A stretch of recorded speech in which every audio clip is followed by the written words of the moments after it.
नमो अर्यन्ताणं नमो सिद्धाणं नमो आयर्याणं नमो उज्जायाणं नमो लोये सव्वसाहुणम्।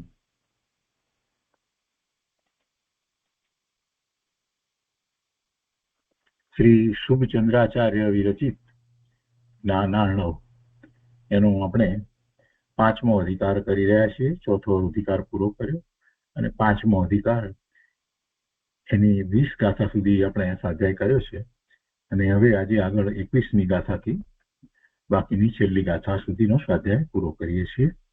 બે અધિકાર જ આપણે એટલા માટે પસંદ કર્યા કે અહીંયા ધર્મ ધ્યાન આરાધનાની અંદર આપણને ધ્યાન માટે આ ઉપયોગી થાય એવા બે અધિકાર હતા, એટલે આપણે બે અધિકારનો સ્વાધ્યાય કર્યો. પરંતુ મારી ખાસ અનુમોદના છે કે આ શાસ્ત્ર આખું જ્ઞાનનો દરિયો જ્ઞાનાર્ણવ એનો આખો સ્વાધ્યાય કરવા માટે મારી ખાસ ભલામણ છે, અનુમોદના છે. તો પાંચમો અધિકાર લઈએ છીએ. એમાં સહેજ પુનરાવર્તન કરીએ તો પાંચમા અધિકારની અંદર તો ધ્યાનનું જે પ્રશંસા કરવા યોગ્ય પાત્ર કયું એમ કરીને વાત કરી કે કોની ધ્યાતા, કોણ એવા ધ્યાતા છે કે જેની આપણે પ્રશંસા કરીએ. અને પછી એમાં એમ કહું કે મુનિ, અને પછી મુનિ એ જ સર્વશ્રેષ્ઠ ધ્યાતા છે. ધ્યાતાના પ્રકારોની પણ બીજી જગ્યાએ આપણે વાત કરી છે, બીજા શાસ્ત્રની માંથી કેવા ધ્યાતા હોય, પણ જે ધર્મ ધ્યાનથી આગળ વધી અને શુક્લ ધ્યાન પ્રગટ કરી શકે એ શ્રેષ્ઠ ધ્યાતા કહેવાય. તો શુક્લ ધ્યાન તો મુનિ હોય એ જ કરી શકે ને, એટલે ધ્યાતા અહીંયા મુનિને કયા છે અને એવા મુનિની પ્રશંસા અહીંયા કરવામાં આવી છે. કેમ કે એ દશાની અંદર શુક્લ ધ્યાન પ્રગટ કરી શકાય છે. મુનિ અજ્ઞ દિગંબર મુનિ ભાવલિંગી મુનિનું 7મું ગુણસ્થાન છે અને એ જ તેણી ચડી શકે છે, એટલે એમની પ્રશંસા કરવામાં આવી છે અહીંયા. અને આ પ્રશંસા કઈ નવી છે? આ કઈ નવું નથી. આપણે નમસ્કાર મંત્રમાં, નવકાર મંત્રની અંદર 7મા ગુણસ્થાને રહેલા એવા મહાપુરુષને 3 વખત નમસ્કાર કરીએ છીએ. એમને ગણધર અથવા આચાર્ય તરીકે નમસ્કાર કરીએ છીએ, એમને ઉપાધ્યાય તરીકે નમસ્કાર કરીએ છીએ અને એમને સામાન્ય મુનિ તરીકે નમસ્કાર કરીએ. પણ એ ત્રણે પદની અંદર નમો આયર્યાણમ, નમો ઉજ્જાયાણમ અને નમો લોહે સૌવ સાહુણમ, એ ત્રણેય પદની અંદર 7મા ગુણસ્થાને જ છે. એ આત્મા 7મા 6ઠા ગુણસ્થાને છે અને 7મા ગુણસ્થાને છે એને આપણે એટલા માટે નમસ્કાર કરીએ છીએ કે એમાંથી આગળ વધી અને કેવળ જ્ઞાન પ્રગટ કરે એમ શ્રેણી ચડી શકે છે, એટલે કે શુક્લ ધ્યાન પ્રગટ કરી અને કેવળ જ્ઞાન પ્રગટ કરી શકે છે. તીર્થંકર ભગવાન કેવળી પરમાત્મા એટલે અરિયંત પરમાત્માને નમસ્કાર કરીએ છીએ કેમ કે એમને તો કેવળ જ્ઞાન પ્રગટ કર્યું છે, એમને તો ભાવ મોક્ષની દશા છે. સિદ્ધ ભગવાનને નમસ્કાર કરીએ છીએ, એ તો સિદ્ધ થઈ ગયા છે. પણ આ 3 પદના જે નમસ્કાર છે એને આપણે સમજવા જેવા છે કે 3ને શા માટે નમસ્કાર કરીએ છીએ? જેમને કેવળ જ્ઞાન પ્રગટ નથી કર્યું એમને તો એટલા માટે કરીએ છીએ કે એ કેવળ જ્ઞાન પ્રગટ કરી શકે છે, એવા ધ્યાતા છે, એવા ધ્યાનમાં એ લીન થઈ જાય છે કે એ શુક્લ ધ્યાન 8મા ગુણસ્થાને પહેલું, 12મા ગુણસ્થાને બીજું કરી અને 13મા ગુણસ્થાનની દશામાં આવી શકે એવા છે. એટલે આપણે નમસ્કાર કરીએ છીએ. એટલા માટે જ અહીંયા પ્રશંસાની વાત જયારે લેવામાં આવી, ધ્યાતાની પ્રશંસા, તો કોની પ્રશંસા કરી શકાય કે એવા ધ્યાતા એ શુક્લ ધ્યાન પ્રગટ કરે, એટલે કે મુનિ. એના એટલા માટે પછી મુનિની પ્રશંસા કરતી બધી ગાથાઓ એમાં કહેવામાં આવી. મુનિ કેવા છે એ બધી વાત કહેવામાં આવી અને એ બધી ગાથાઓ આપણે કરી છે. હવે એમાં જ આગળ આપણે 21મી ગાથાથી લઈએ છીએ, 20 ગાથા સુધી આપણે કર્યું છે. અહીંયા 21મી ગાથામાં કહે છે કે जिन प्रशांतात्मा मुनि महाराजाओं के विंध्याचल पर्वत नगर है, पर्वत की गुफाएं वस्तिका है, गृह है, पर्वत की शिला शैया समान है, चंद्रमा की किरणें दीपकवत है, मृग सहचारी है, सर्वभूत मैत्री दया कुलीन स्त्री है, विज्ञान पीने का जल और तप उत्तम भोजन है, ये ही धन्य है। एवा मुनिराज धन्य छे। ऐसे मुनिराज हमको संसार रूप कर्दम से निकलने के मार्ग का उपदेश देने वाले हो। એવી પાછી સાથે ભાવના પણ વ્યક્ત કરી છે। મુનિરાજ શું છે, એમનું રહેઠાણ શું છે, પર્વતની ગુફા વગેરે છે। એવા પ્રશાંત આત્મા મુનિ મહારાજાઓ કે વિંધ્યાચલ પર્વત નગર છે, એમનું નગર જે પર્વત વગેરે જે છે તે એમનું નગર છે, અને એમાં એની ગુફા જે છે એ એમનું ઘર છે, અને એ શિલા જે છે પર્વતની અંદર જે શિલા પથ્થરની શિલા છે એ એમનું શૈયા છે, એમની સુવાનું સ્થાન છે। અને આ ચંદ્રમા કી કિરણે દીપકવત હૈ, એ એમનો દીપક છે, બીજો કોઈ એમને દીપક હોતો નથી। ચંદ્રનો પ્રકાશ, કેમ કે રાત્રે આપણે જે દીપક સળગાવીએ છીએ તો એમને શું છે, એ કોઈ દીપક સળગાવતા નથી, દીપક હોતો નથી। ચંદ્રમાનો પ્રકાશ છે એ જ એમને માટે દીપક છે। અને એમની સાથે કોણ છે, તો આ બધા જંગલના જીવો જે છે, રણ વગેરે જે છે તે એ બધા સહચારી છે, મૃગ સહચારી હૈ। સર્વભૂત મૈત્રી, બધા સાથે એની મૈત્રી, એ દયા, એ જ એમની સ્ત્રી છે। કેમ કે જે પોતાની સાથે કાયમ રહે છે એ પોતાની સ્ત્રી છે, તો એ અહીંયા એમની સ્ત્રી કોણ છે, તો કે દયા, સર્વ પ્રત્યેની દયા, જીવ માત્ર પ્રત્યેની દયા, એ એમની કુલીન સ્ત્રી છે। અને પછી કહે છે કે વિજ્ઞાન પીને કા જલ, વિશેષ જ્ઞાન એમને જે છે એ જ એમનું જળ છે। અને ભોજન શું છે, તો કે તપ છે એ ભોજન છે। એવા મુનિ ધન્ય છે, અને એમને આપણે નમસ્કાર કરીએ છીએ અને પછી ભાવના ભાવીએ છીએ કે ऐसे मुनिराज हमको સંસાર રૂપ કર્દમ છે, સંસાર રૂપ આ મળથી કાદવથી નીકળવા માટેનો માર્ગ બતાવે, એવા માર્ગનો ઉપદેશ કરવા વાળા એ હોય, અમને એમનો ઉપદેશ પ્રાપ્ત થવો, એ ભાવના ભાવી છે।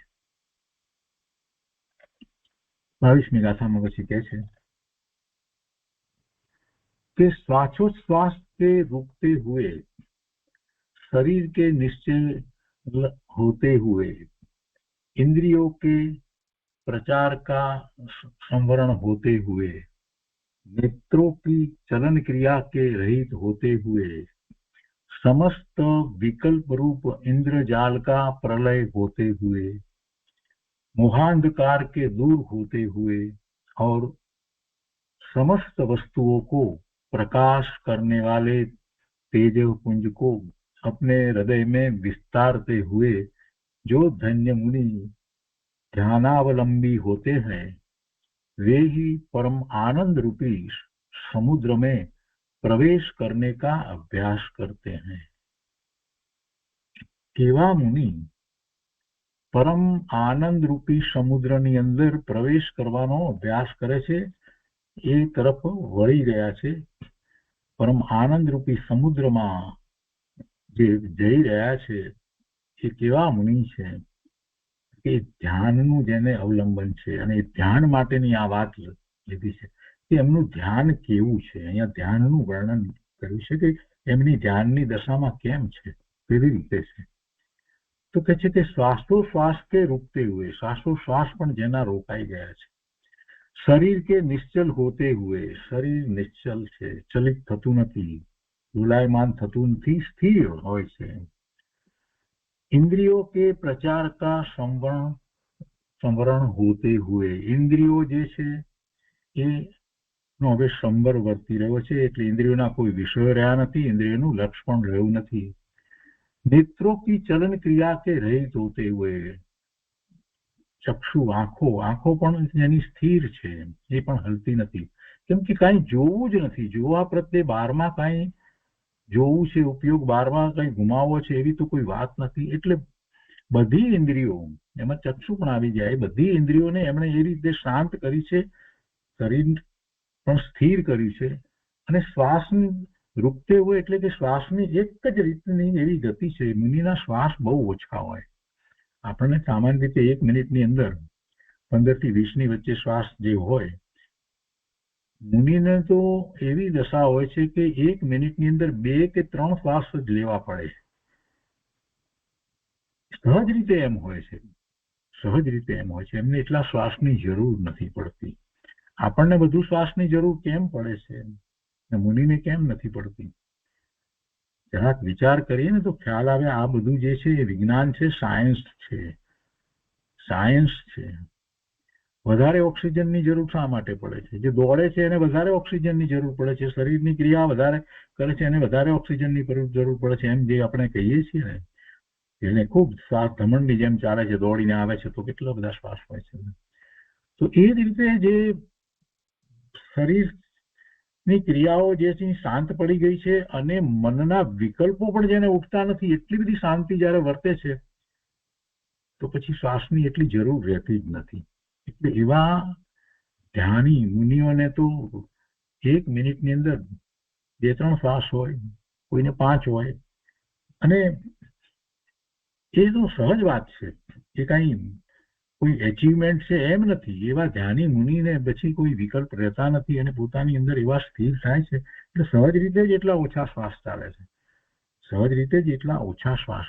એમને જરૂર જ નથી હોતી. ખોરાકની બાબતમાં પણ એવું જ છે કે આપણને એમ લાગે કે આટલો ખોરાક તો હોવો જ જોઈએ, આટલી ઊંઘ તો હોવી જ જોઈએ, તો જ શરીર સ્વસ્થ રહી શકે. પણ આવા ધ્યાની જે છે એને કેટલાય દિવસો સુધી ખોરાક કે પાણી વગર પણ ચાલતું હોય છે. ઊંઘ પણ એકદમ ઓછી ઊંઘ હોય છે, અતિ અલ્પ નિદ્રા હોય છે. પાછલા પહોરે બહુ જ થોડા સમય માટે એમને નિદ્રા હોય છે, એકાદ ઘડી માટે એટલી જ નિદ્રા હોય છે. ગુરુદેવ તો એમ કહે છે કે એવા પ્રચુર સ્વસંવેદન મુનિ જે હોય છે એમને તો અડધી સેકન્ડની નિદ્રા હોય છે. પણ કહેવાનો આશય એ છે કે નિદ્રા પણ એમને ઓછી હોય છે. આવા મુનિની અહીંયા વાત છે ને એમના ધ્યાનની દશાની વાત કરતા અહીંયા કહેવામાં આવે છે કે इंद्रियों के प्रचार का संवरण होते हुए, नेत्रों की चलन क्रिया के रहित होते हुए, પછી શું કરે છે આગળ શું છે એમને તો કહે છે કે સમસ્ત વિકલ્પ રૂપ ઇન્દ્રજાલ કા પ્રલય હોતે હુએ, કોઈ વિકલ્પ હવે રહ્યા જ નથી. ઇન્દ્રજાળનો તો પ્રલય થઈ ગયો છે. મોહ અંધકાર કે દૂર હોતે હુએ, મોહ તો છે જ નહીં. મુનિ દશામાં વળી મોહ કેવો? કોઈ મોહ નથી. મોહનીય કર્મ, ચારિત્ર મોહનીય કર્મની પ્રકૃતિમાં સંજલન કસાયની પ્રકૃતિ જે છે એ સત્તામાં પડી હોય પણ એના ઉદય એના તરફ તો મુનિને લક્ષ્ય જતું નથી. મોહ અંધકાર કે દૂર હોતે હુએ, જેનો મોહ ટળી ગયો છે એવી દશામાં और समस्त वस्तुओं को प्रकाश करने वाले तेज पुंज को अपने हृदय में विस्तारते हुए, समस्त वस्तुओનો પ્રકાશ કરવા વાળો જ્ઞાન છે.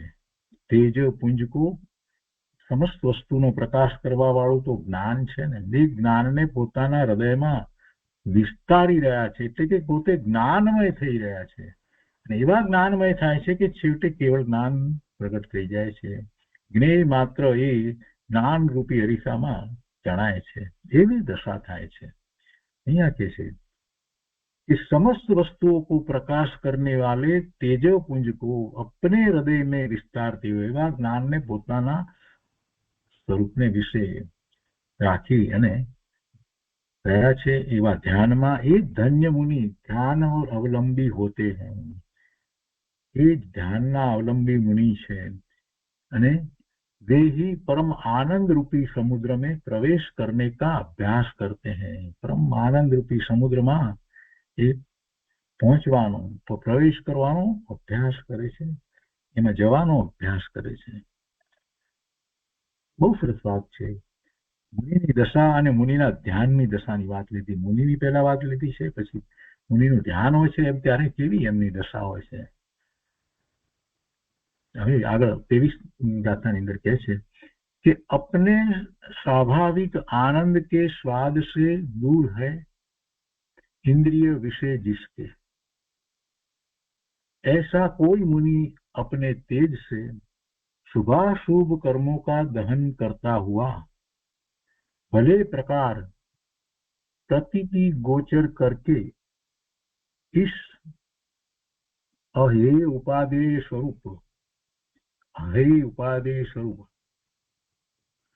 त्रिभुवन में विकल्प रहित भ्रमण करता है।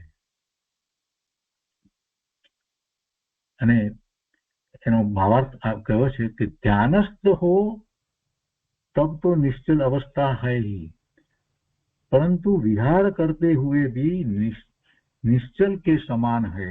अर्थात जगत में जिसके त्याग करने व ग्रहण करने योग्य कुछ भी नहीं है और विषयों की वांछा नहीं है, वही निर्विकल्प रूप होकर कर्मों की निर्जरा करता हुआ विचरता है। आ एनो भावार्थ लखे छे। अर्थमां शुं कह्युं? अपने स्वाभाविक आनंद के स्वाद से दूर है इंद्रिय विषय जिसके। इंद्रियना विषयों तो पोताना स्वभावमांथी आवता आनंदथी क्यांय दूर रही गया छे। पोताना स्वभावमांथी जे आनंदनी अनुभूति થઈ રહી છે એનાથી પેલા ઇન્દ્રિયના વિષયો તો બહુ દૂર રહી ગયા, એટલે ઇન્દ્રિયના વિષયો તરફ તો લક્ષ પણ નથી। સ્વભાવ, પોતાનો સ્વભાવ, જ્ઞાન આનંદનો સ્વભાવ, એમાં એ તો રમી રહ્યા છે। એવા મુનિ, ऐसे कोई मुनि अपने तेज से शुभाशुभ कर्मों का दहन करता हुआ, પોતાના તેજથી, કયું તેજ છે? જ્ઞાનનું તેજ છે। પોતાના જ્ઞાનથી શુભ અશુભ કર્મોનું દહન કરે છે, એને ટાળી નાખે છે, એની નિર્જરા કરી નાખે છે। ભલે પ્રકાર પ્રતીતિ ગોચર કરકે પોતાના આત્માની સારી રીતે પ્રતીતિ કરીને इस अहेय उपादेय रूप त्रिभुवन में विकल्प रहित भ्रमण करता है। आ त्रण लोकनी अंदर, त्रिभुवन में त्रण लोकनी अंदर हे उपादेय जे वस्तु जे कहेवामां आवी छे એ ખરેખર તો એને જગતની કોઈ પણ વસ્તુ ધ્યેય પણ નથી ને ઉપાદેય પણ નથી, માત્ર એના જ્ઞાનનું એક જ્ઞેય છે। તો એમ એ વિકલ્પ રહિત થઈ અને એ ભ્રમણ કરે છે। અને એનો અર્થ અહીંયા એ રીતે કર્યો છે કે એ વિચરે છે। તો કે છે કે ધ્યાનની દશામાં હોય ત્યારે તો નિશ્ચલ હોય છે, પરંતુ વિહાર કરે છે તે વખતે પણ એ નિશ્ચલ સમાન છે। अर्थात जगत में जिसके त्याग करने व ग्रहण करने योग कुछ भी नहीं है, जेमने जगतनी अंदर काई त्याग करवा योग्य, ग्रहण करवा योग्य काई एमने छे ज नहीं। अने आ हे उपादेय जे छे ने नथी, अहेय उपादेय त्रिभुवन, तेना उपरथी एनो अर्थ ए रीते करे छे के एमने तो काई ग्रहण करवुं नथी, कोई त्याग करवो नथी, एवी कोई जगतमां वस्तु ज नथी के एनुं ग्रहण के त्याग करवानो प्रश्न थाय। और विषयों की वांछा नहीं है, कोई पण प्रकारना इंद्रियोना विषयोनी इच्छा नहीं। एवा वही निर्विकल्प रूप होकर कर्मों की निर्जरा करता हुआ विचरता है। ये ज निर्विकल्प थई अने कर्मोनी निर्जरा करता विचरी रह्या छे। आ मुनि, आवा मुनि आगे क्या छे 24 गाथानी अंदर कि बुद्धि के बल वस्तु समूह को लोपने वाले, नास्तिक, बुद्धि के बल वस्तु समूह को लोपने वाले, सत्यार्थ ज्ञान से शून्य चित्त वाले तथा अपने विषय आदि के प्रयोजन में उद्यमी ऐसे प्राणी तो घर घर में विद्यमान है, परंतु आनंद रूप अमृत के समुद्र के कण समूह से संसार रूप ज्वर के दाह को, अग्नि को बुझाकर मुक्ति रूपी स्त्री के मुख रूपी चंद्रमा के विलोकन करने में जो तत्पर है, वे यदि है तो दो तीन ही होंगे એટલે કે અતિ અલ્પ છે। બે ત્રણ જ હોય એવો અર્થ નથી, ફૂટનોટમાં સ્પષ્ટતા આપી છે કે એટલે સંખ્યામાં બહુ જ ઓછા હોય, એમ કોઈ ઓછા કોઈક જ હોય। તો શું વાત કરી છે? સામાન્ય જીવોની વાત લીધી છે અને એમાં એવા કોઈક જ હોય છે એમ કરીને વાત લીધી। તો પહેલી વાત એ રીતે લીધી कि बुद्धि के बल से वस्तु समूह को लोपने वाले બુદ્ધિથી અત્યારે વર્તમાનમાં આવું જ ચાલ્યું છે. પોતાને હોશિયાર માને છે, બુદ્ધિશાળી માને છે, અને જગતનું સ્વરૂપ, વસ્તુ સ્વરૂપને જેમ છે તેમ સમજતા નથી. એટલે એને જાણતા નથી. એટલે એને ગોપવે છે એમ કેવું તો વધારે પડતું થશે, કેમ કે જાણે તો ગોપવાનો સવાલ થાય, પણ એને જાણતા જ નથી. એને ઊંધું સમજે છે, લોપને વાલે એવા એને નાસ્તિક કયા છે. કેમ કે વસ્તુ સમૂહ ને એમાં વસ્તુની અંદર તો પોતે ભગવાન આત્મા છે ને, પોતાનું અસ્તિત્વ જે છે એને પણ માનતા નથી. એવા એ નાસ્તિક છે. બુદ્ધિથી બધી દલીલ કરે છે, ક્યાં છે આત્મા બતાવો, કોણે જોયો આત્મા, વગેરે વગેરે અનેક પ્રકારની. કોણે જોયું છે સ્વર્ગ, બતાવો સ્વર્ગ ક્યાં છે. આ તો બધી કલ્પના છે, બધી લોકોને ડરાવવાની. આવી બધી જે વાતો કરે છે આ બુદ્ધિમાન લોકો, એના માટે કહે છે બુદ્ધિ કે બળ સે વસ્તુ સમૂહ કો લોપને વાળે. આ જગતના સ્વરૂપને માનતા જ નથી એવા. પછી કેવા છે વધારે આગળ કહે છે કે સત્યાર્થ જ્ઞાન સે શૂન્ય. સત્યાર્થ જ્ઞાનથી શૂન્ય. સાચું જ્ઞાન તો છે જ નહીં, એમાં તો મીંડું છે. सत्यार्थ ज्ञान से शून्य चित्त वाले तथा अपने विषय आदि के प्रयोजन में उद्यमी. પોતાના જે વિષયો જે છે એમાં એ બિઝી છે, એમાં ઉદ્યમી છે, એટલે એમાં જ રોકાયેલા છે, એમાં કાર્ય કરી રહ્યા છે. પોતાના વિષયો શું હોય, જેને ધર્મની ખબર નથી, જેને કોઈ જ્ઞાન નથી, અને બીજો વિષય શું હોય? ઇન્દ્રિયના વિષયો હોય, બીજું કાંઈ હોતું નથી. અને એ જ છે આ બધા રળવું, કમાવું, ખાવું, પીવું, આ બધું શું છે? એ બધું શું છે? ઇન્દ્રિયના વિષયો સિવાય બીજું કાંઈ નથી. તો એમાં ઉદ્યમી રહ્યા છે, એમાં જ કાર્યકારી રહ્યા છે, એમાં જ બિઝી છે. એવા પ્રાણી તો ઘર ઘરમાં છે, ऐसे तो घर घर में विद्यमान है. એમાં તો કાંઈ નવું નથી, બધે દેખાય છે આ બધા. ને આપણે એનાથી બહુ પ્રભાવિત થઈ જઈએ છીએ. આટલા મિલિયનર, આટલા મિલિયન ને આટલા બિલિયન ને આટલા ટ્રિલિયન ડોલર ને બધું. અરે ભાઈ, એમાં કાંઈ વસ્તુ નથી. એ અજ્ઞાની છે, જ્ઞાનથી શૂન્ય છે, અને ધર્મને માનતોય નથી, સમજતોય નથી, અને જગતના સ્વરૂપનો સાચું સ્વરૂપનો એને ખ્યાલ નથી, અને પોતાના એ રાગ દ્વેષમાં જે હંમેશ રોકાયેલો છે. એવા તો ઘર ઘરમાં છે, દરેક જગ્યાએ છે. એમાં શું છે નવું? પણ કહે છે કે પરંતુ आनंद रूप अमृत के समुद्र के कण समूह से संसार रूप ज्वर के दाह को अग्नि को बुझाकर. परंतु आनंद रूप अमृत के समुद्र के, अमृत થી ભરેલે સમુદ્રના કણ સમૂહથી સંસાર રૂપ જે અગ્નિ છે એને બુઝાવી દે એવા मुक्ति रूप. वही आगे कहते हैं कि वही मुक्ति रूप श्री के मुख रूपी चंद्रमा के विलोकन करने में, એટલે મુક્તિ રૂપી સ્ત્રી નો આ મુખનું દર્શન કરવામાં, એને જોવામાં કરને મેં જો તત્પર है, એટલે મુક્તિ માટે જે તત્પર છે એવા તો કોઈક જ છે. જે यदि है जो છે તો दो तीन ही होंगे, કોઈક જ વિરલા જ એવા તો હોય છે. પછી 25મી ગાથાની અંદર કહે છે कि जिन्होंने पूर्व अवस्था में हिमालय के शिखर समान सुंदर महलों में उत्कृष्ट उपदान हंस तुलिकादि से रची हुई सैया में सुंदर स्त्रियों के साथ शयन किया था, वे ही समस्त संसार के विषयों के निरस्त करने वाले पुण्यशाली पुरुष अंतरंग में ज्ञान ज्योति के स्फुरण होने से पृथ्वी में तथा पर्वतों की गुफाओं में एवं शिलाओं पर अथवा वृक्ष के कोटरों में प्राप्त होकर रात्रि बिताते हैं, उन्हें धन्य है. અહીંયા એમ કે છે કે એવા મુનિઓનું પહેલા વર્ણન તો આવી ગયું કે જે મુનિઓ અત્યારે એવા પર્વતોની ગુફા અને શિલાઓ પર વૃક્ષની બખોલમાં ત્યાં જ જે રાત્રિ વિતાવે છે, એવા મુનિ એ ધન્ય છે.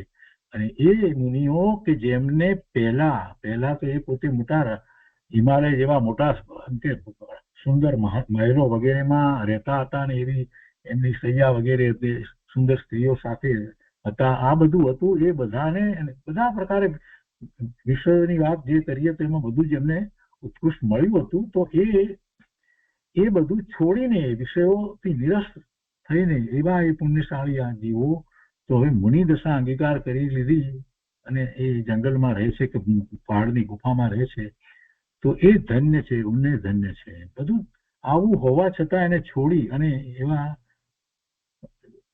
રાગ દ્વેષના પરિણામથી પોતે શૂન્ય થઈ અને પોતાના સ્વરૂપમાં સ્થિર થવા માંગે છે, એવા ભાવપૂર્વક નીકળી ગયા છે. પોતાને કોઈ રાગ દ્વેષ જોઈતા નથી, એટલે એના નિમિત્તો જોઈતા નથી. એ ભલે ને મહેલ હોય કે ગમે તે હોય, એવી સ્ત્રી હોય, બધું છોડી દીધું છે. એના નિમિત્તો પણ જોઈતા નથી. એકાંતમાં એવા જંગલમાં, એવા પર્વતોની ગુફાઓમાં ત્યાં એ રહે છે. એ મુનિ ધન્ય છે.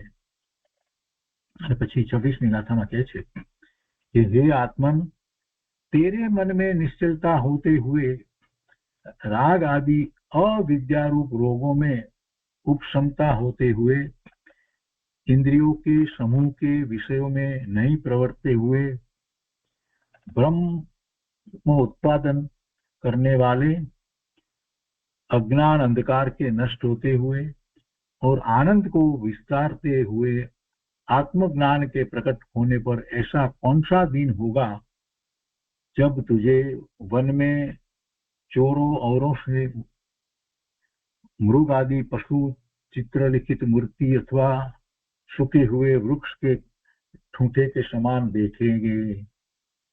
जिस समय तू ऐसी निश्चल मूर्ति में ध्यानस्थ होगा उसी समय धन्य होगा. આ બધી વાત કરી મુનિ, અને મુનિની ને પછી આપણને પ્રેરણા આપે છે કે ભાઈ તું ક્યારે એવો થઈશ, કેવો થઈશ, કે છે કે જ્યારે તું એવો મુનિ થઈશ. અને એવો મુનિ પણ કેવો કે જે ધ્યાનમાં રહ્યો હોય એવો. અને કેવું ધ્યાન હશે કે તને જાણે કે એવું તું ધ્યાનમાં એટલો બધો સ્થિર હોય કે જે બીજા જે પશુઓ વગેરે જે છે એ એમ માને કે આ તો વૃક્ષનું ઠૂંઠું છે, અને પછી તારી પીઠ સાથે પોતાનું એમ કે માથું ઘસે કે એવી રીતે કરે. સુખે હુએ વૃક્ષ કે ઠૂંઠે કે સમાન દેખે, તને એમ જાણે એટલો બધો તું સ્થિર હોય.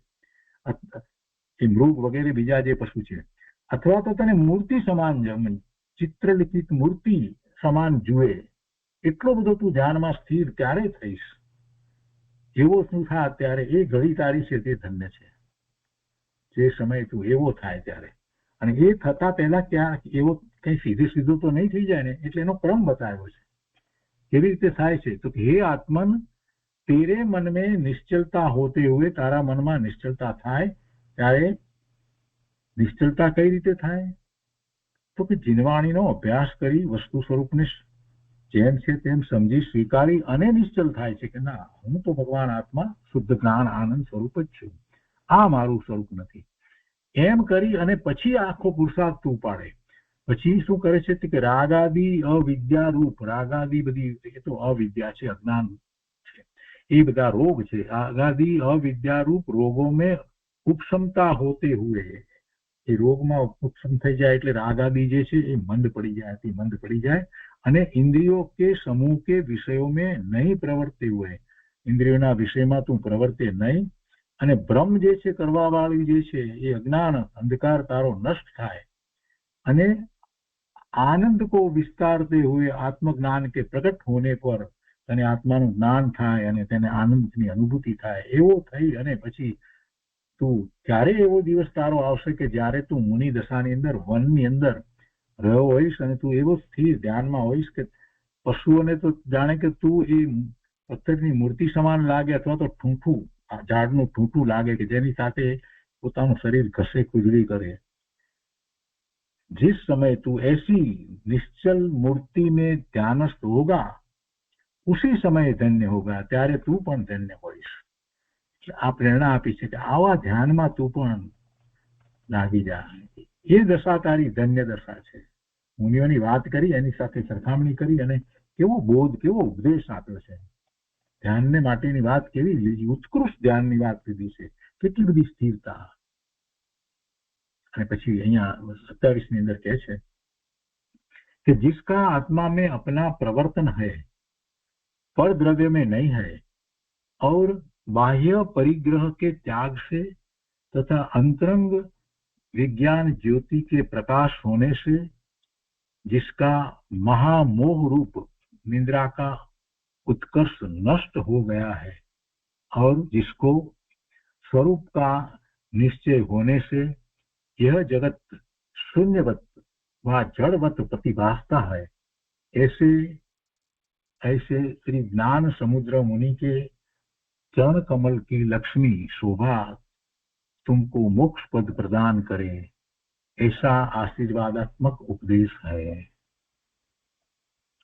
શું ઉપદેશ આપે? આશીર્વાદાત્મક ઉપદેશ શું આપે છે કે આવું તું કર એમ, અને એવું તને પ્રાપ્ત થાય, એટલે આશીર્વાદ પણ સાથે ભેગો આપે છે।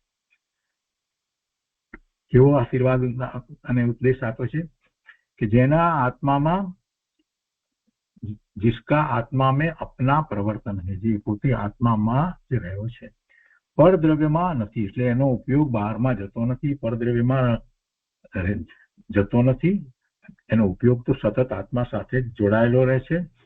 કોઈ રીતે બહારમાં ઉપયોગ ગયો હોય તો પણ એની દ્રષ્ટિ જે એ તો સ્વરૂપમાં જ રહી હોય। इसका आत्मा में अपना प्रवर्तन है, પોતાના આત્માની અંદર પોતે પ્રવર્તન કરી રહ્યો હોય, પરદ્રવ્યમાં નહીં।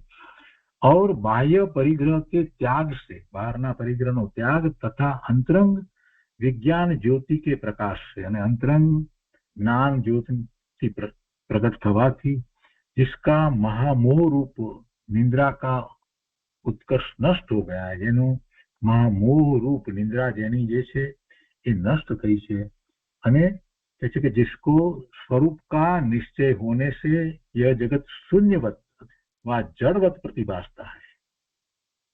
સ્વરૂપનો નિશ્ચય થયો છે, અનુભૂતિ થઈ છે, એટલે જગત એને શૂન્યવત અથવા તો જળવત દેખાય છે।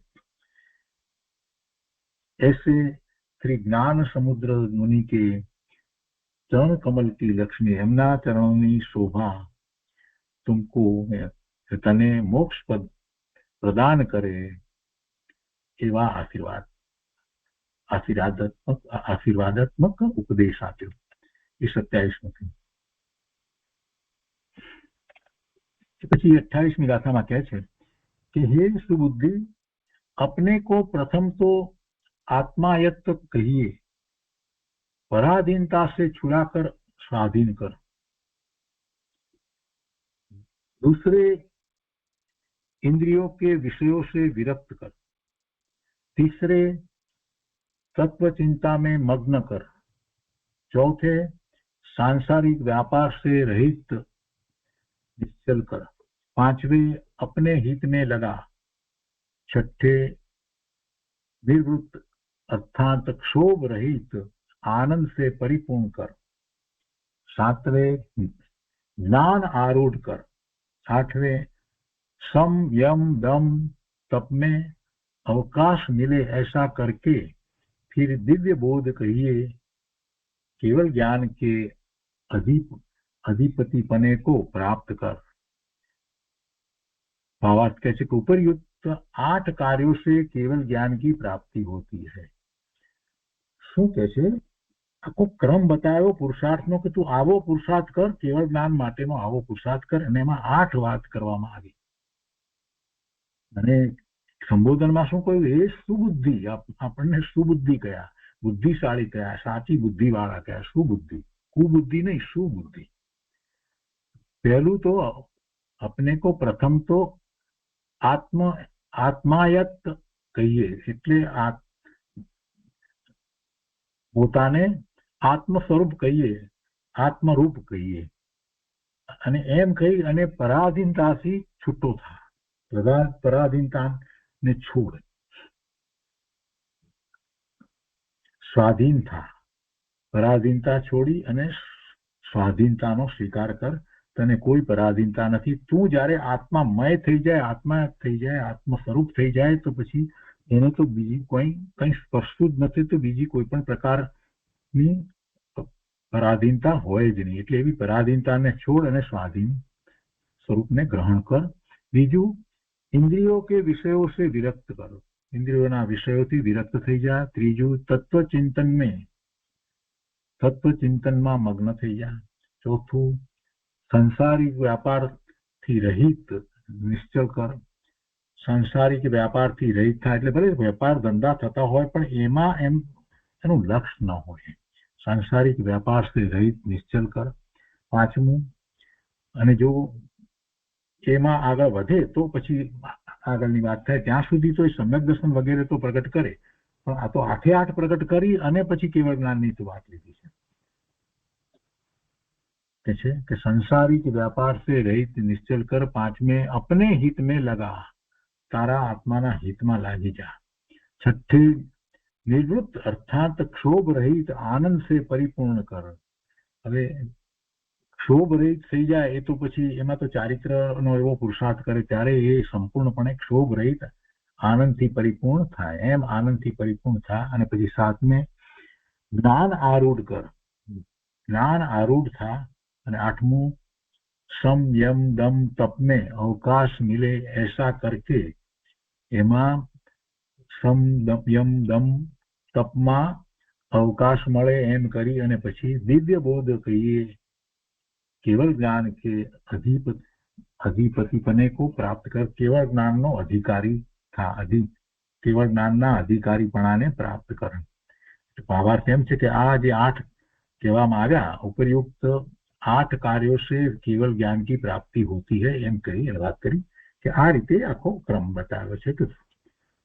અને પછી કહે છે કે अब इस अधिकार को पूर्ण करते हुए कहते છેલ્લી ગાથા 29ની ગાથાની અંદર કહે છે